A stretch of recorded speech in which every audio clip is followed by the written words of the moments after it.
Bonjour tout le monde. Alors aujourd'hui un petit résumé du livre jaune numéro 6 où on peut lire sur la couverture du livre que le socialisme c'est quand vous avez 2 vaches et vous en donnez une à votre voisin.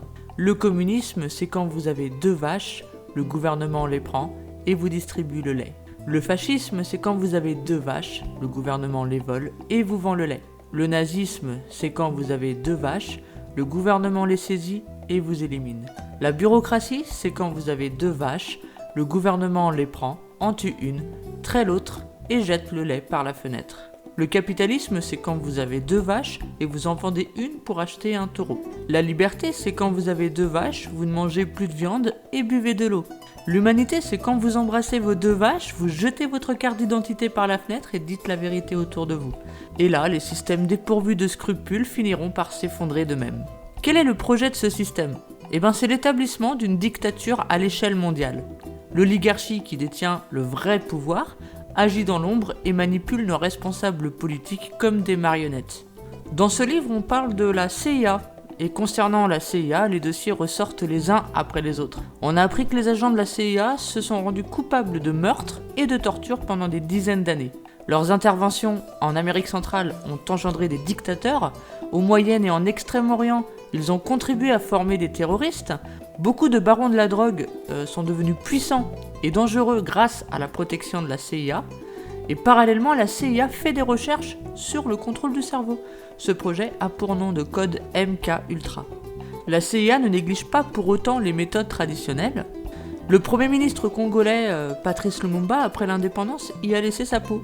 Et rapidement, il est devenu clair que les émeutes étaient un moyen beaucoup plus pratique de se débarrasser d'un gouvernement que de vilains assassinats, comme ça a été le cas en Iran en 1953. D'ailleurs, Ben Laden connaît très bien la CIA car il a longtemps servi les intérêts de Washington. Les bouleversements des politiques peuvent créer un chaos économique qui entraîne des peurs. La technique est aussi vieille que le monde, c'est le principe de Hegel. Premièrement, on crée un conflit. Deuxièmement, on crée une opposition à ce conflit. Et troisièmement, on propose une solution à ce conflit que l'on a créé. Ce qui est important, c'est de rendre les hommes dociles pour qu'ils approuvent le gouvernement unique. C'est la devise des Illuminati. On a modifié les livres d'histoire. On a introduit la pensée démocratique, où la masse est la majorité. On a propagé que le bonheur sur Terre est à chercher dans les choses apparentes, ésotériques, l'argent, la gloire, le pouvoir, le sexe, la vénération à genoux d'un dieu qui se situe au-delà de la pensée humaine. On a créé un besoin de sécurité en créant des assurances, la joie et l'obligation de consommer, l'endettement. Dans ce livre, on nous raconte comment Helmut Kohl, grand ami de la famille Rothschild, est devenu le chancelier de l'Allemagne fédérale. Dans ce livre, on nous parle de George Soros. George Soros, c'est l'une des plus grandes stars de la spéculation. En 1993, il a réussi à mettre à genoux la Banque d'Angleterre. Il a effectué une opération qui lui a rapporté 1 milliard de dollars que le contribuable anglais doit rembourser. George Soros, c'est un homme de paille des Rothschild. Pour les médias, Soros a une image d'homme généreux qui sponsorise des concerts pour la paix, qui est actif dans le social, qui finance les bourses pour les Européens de l'Est à Oxford. Mais la réalité est malheureusement tout autre. Avec sa thérapie de choc, il a provoqué en Europe de l'Est la fermeture des usines, la montée du chômage et les tensions sociales. Il a acheté de nombreux journalistes. Et ceux qui s'opposent à lui sont poursuivis pour antisémitisme. Expression du coup très utile. Dans ce livre, on nous parle de la noblesse noire. À la noblesse noire appartiennent les familles les plus puissantes et les plus riches d'Europe. On appelle ces familles la noblesse noire parce qu'elles utilisent des méthodes répréhensibles comme le mensonge, l'escroquerie, l'assassinat, le terrorisme, l'illuminisme, le satanisme et la magie noire pour parvenir à leurs objectifs. La noblesse noire a contribué à la fondation du comité des 300. Ces familles vivent de rentes que rapportent leurs domaines et de commerces variés, des armes et de la drogue aussi qui sont les plus rentables. Ils contrôlent les marchés des matières premières et de l'or. Ils ont la mainmise sur le prix du cuivre, du plomb, de l'étain. Les richesses de ces familles sont à l'abri dans les banques suisses. C'est aussi la raison principale pour laquelle la Suisse a toujours été épargnée par les guerres. La Suisse est la plaque tournante du blanchiment d'argent international. Pour la noblesse noire, il n'existe pas de loi, parce que les lois, elles sont faites pour les peuples, que pour les peuples. Vous connaissez sans doute Alfred Hitchcock à travers ses films. Eh ben la noblesse noire l'a utilisé pour laver le cerveau des gens à travers le cinéma. Dans ce livre, on nous parle du Vatican et de ses ramifications. En fait, le Vatican a été infiltré par les Illuminati il y a plusieurs siècles. Le nom de Roma, où se trouve le Vatican, est le mot Amol à l'envers. Roma est donc l'inverse de l'amour. La capitale de l'Empire romain et du Nouvel Ordre mondial, le représentant de Dieu, porte le nom de l'amour à l'envers. C'est la ville des Illuminati par excellence. On rappelle que dans les années 40, Jean-Paul II vendait du cyanure aux nazis. Dans son livre, on nous parle du Club de Rome. Le nom Club de Rome n'a aucun rapport avec la ville de Rome, ni avec le Vatican, ni avec les catholiques. On peut le décrire comme un think tank gigantesque, composé de meilleurs scientifiques du monde, et beaucoup de membres de la noblesse noire en font partie. L'un des objectifs, c'est de réduire l'influence économique des États-Unis en Europe. En 1989, les membres du Club de Rome ont écrit le rapport Global 2000, qui annonce le génocide généralisé. Ce rapport décrit en détail l'élimination de 2,5 milliards d'êtres humains. L'euthanasie a également été tolérée pour diminuer le nombre de personnes âgées. L'expression de ventre utile revient souvent dans leurs déclarations. Le prolétariat représente les esclaves d'aujourd'hui. C'est comme ça qu'on les traite. Dans ce livre, on nous parle de la Jason Society. Alors, il existe la Jason Society et le groupe Jason. Quelle est la différence entre les deux ? Eh bien, la Jason Society est un des plus hauts degrés des Illuminati, au-dessus de l'ordre des Skull and Bones. Et le groupe Jason, c'est une organisation scientifique qui travaille pour le compte de la Jason Society et pour le gouvernement américain dans des projets secrets. Dans ce livre, on nous parle de ceux qui possèdent les réseaux de télévision. Qui détient les plus grands réseaux de télévision aux États-Unis ? Les relations de Rothschild et JP Morgan. C'est dingue, hein ? On retrouve toujours les mêmes. Ce sont des réseaux de télévision privés. Ils servent donc principalement les intérêts de certains en pratiquant le lavage de cerveau. Aux États-Unis, il existe la NBC, la ABC et la CBS. Et malgré le fait que ces trois grands réseaux prétendent être en concurrence, on peut constater que les journaux télévisés se ressemblent non seulement par leur contenu, mais également par l'ordre de présentation des sujets. Presque toutes les informations sont un outil de propagande qui prépare le téléspectateur à l'avènement du nouvel ordre mondial, pour qu'il continue à gober les mensonges tout en applaudissant. Et le contenu des informations est d'abord fixé à Washington, contrôlé par la CIA et envoyé aux chaînes. C'est très important de voir comment les politiques, les banquiers et les membres des sociétés secrètes contrôlent les médias. Les Illuminati doivent d'abord créer le chaos avant d'établir leur ordre. Pour créer le chaos dans le monde, il faut d'abord créer le chaos dans les esprits. Les Illuminati confortent les gens dans leur somnolence. Ils leur donnent même des somnifères et pendant ce temps, ils construisent leur nouvel ordre. Dans les écrits de tous les peuples, on parle d'hommes importants qui se rencontrent en secret pour décider de la destinée des hommes et des nations. La plus ancienne société secrète connue est la Fraternité du Serpent, appelée aussi la Fraternité du Dragon. Dans ce livre, on nous parle aussi de la guerre du Golfe.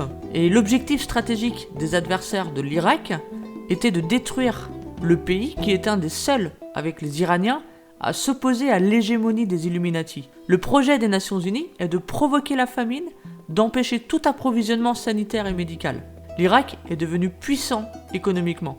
Et c'est pour cette raison que les Israéliens et les Américains veulent que ce pays retourne à la préhistoire. Saddam Hussein, considéré comme le nouvel Hitler, était malheureusement plus populaire parmi son peuple que n'importe quel homme politique démocratique dans son pays. Depuis les années 40, les services secrets ont accumulé une grande expérience en ce qui concerne les lobotomies, la psychiatrie chimique et d'autres pratiques manipulatrices du cerveau avec des méthodes de plus en plus sophistiquées. Le projet de contrôle du cerveau portait le nom de MK Ultra et incluait des expériences avec des drogues, entre autres le LSD, de l'hypnose, des champs hydroélectriques, des bombardements du cerveau avec des ondes radio, des opérations du cerveau, des destructions de la mémoire par des procédés électroniques, des rayonnements de micro-ondes. Des anciens scientifiques nazis ont collaboré à ce projet. La drogue, telle que le LSD, utilisée régulièrement par des gippies ou les sectes mystiques, sont tolérés parce qu'on pense qu'ils ont un effet ramollissant. Tout ce qui augmente le sentiment de transe est le bienvenu. Et c'est une des raisons pour lesquelles on laisse le mouvement New Age rêver et méditer. Par contre, ceux qui dénoncent et qui s'attaquent aux imperfections et aux défauts de la société sont poursuivis et menacés dans leur intégrité. Bientôt, la population du globe atteindra une telle ampleur qu'il en découlera, par la force des choses, un chaos généralisé et une anarchie qui mettrait l'existence de l'humanité entière en péril. Ça se réalisera si nous n'avons pas déjà fait sauter la planète avec nos bombes atomiques ou autres engins de mort. Pour les élites, il est donc urgent de réduire la population. On a décidé de commencer par restreindre les libertés personnelles et par devenir méfiant à l'égard des citoyens.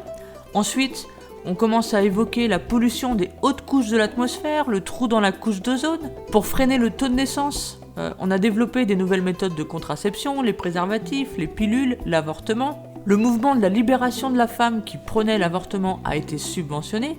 L'homosexualité a également été encouragée. Mais c'est un échec puisque le taux de naissance a diminué dans certaines parties du monde mais a augmenté dans d'autres. Des sommes vertigineuses ont été dépensées par le gouvernement américain et par les fondations privées comme Rockefeller ou Ford pour essayer de contrôler les naissances. Il fallait augmenter le taux de mortalité aussi, et pour ça, plusieurs projets ont été proposés.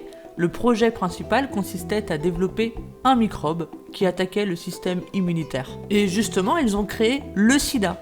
Et comme il fallait agir sur une grande partie de la population, on a commencé par les populations indésirables comme les Noirs, les Hispaniques, les homosexuels. Le continent africain a été contaminé en 1977 à travers la campagne de vaccination contre la variole. La vaccination a été réalisée par l'OMS. Le médecin courageux qui a révélé au grand public ce projet, c'est Theodor Streecker.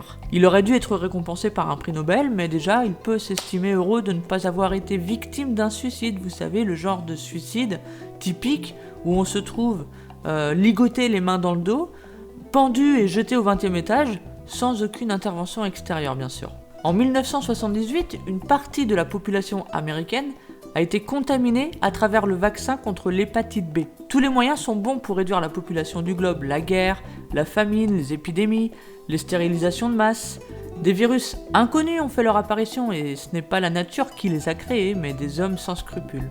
Des maladies que l'on croyait éradiquées réapparaissent, telles que le choléra, la malaria ou la variole. La maladie d'Alzheimer, c'est l'une des plus mystérieuses. Et inutile de parler du coronavirus, au risque d'en faire une overdose tellement ce sujet nous a gonflé cette année et ce n'est pas fini.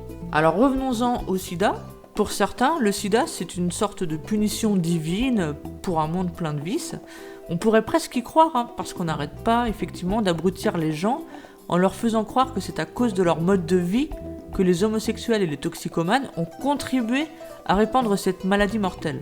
Alors qu'en réalité, on ne sait même pas ce qu'est réellement le sida. On a certains scientifiques qui ne pensent pas qu'il s'agit d'une maladie infectieuse qui se transmet par voie sexuelle. Certains scientifiques pensent que le sida c'est une maladie due à une déficience immunitaire et que c'est plutôt cette déficience immunitaire provoquée par l'empoisonnement de l'environnement que l'on appelle sida. En plus, ils pensent que les laboratoires pharmaceutiques ont un intérêt financier à entretenir le mythe du virus, parce que c'est la seule chose qui puisse justifier les tests et les médicaments hors de prix.